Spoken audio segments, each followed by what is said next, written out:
J-3 avant la reprise des cours dans le sud et aux îles. Dans les établissements de la province sud, on se prépare pour accueillir les élèves en respectant les règles de sécurité. Exemple au collège Louise Michel de Païta.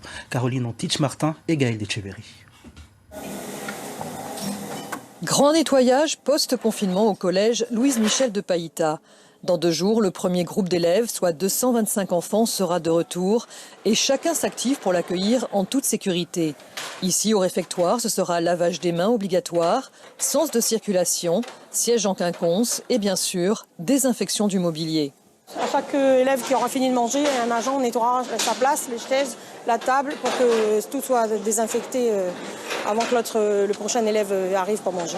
On va espacer aussi les tables donc d'1,50 m et l'idée c'est d'avoir au moins 15 tables par classe. Distanciation sociale exigée côté salle de classe, un seul élève par table.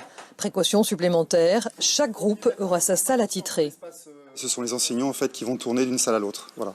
Et ça évitera aussi une multiplicité des déplacements des élèves dans les coursives. Parce que forcément dans les coursives c'est très difficile de contrôler, évidemment, bien entendu, un espace d'1,50 m. Donc les élèves auront chacun leur table toute la journée et à la fin de la journée, évidemment, on nettoiera la table et la chaise. Dans ce contexte particulier, Marion, l'infirmière scolaire, a un rôle important à jouer, expliquer sans relâche les gestes barrières et, si besoin, répondre aux interrogations des élèves. Là, ils sont restés 1 mois confinés et peut-être qu'ils vont avoir besoin de libérer un peu la parole, expliquer ce qu'ils ont ressenti, leurs émotions. Donc je pense que je vais avoir du travail, en effet. Autre mesure préventive, l'ouverture des terrains de sport pour augmenter l'espace durant la récréation et l'installation de 10 distributeurs de savon.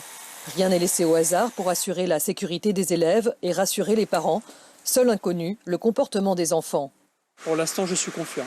Cependant, on sait qu'on est face à des collégiens qui sont aussi dans parfois la recherche de leurs limites. Donc ça va être un travail important de prise de contact, de pédagogie, dans la bienveillance et quand même leur faire comprendre que là on est dans l'impératif de respect des conditions sanitaires.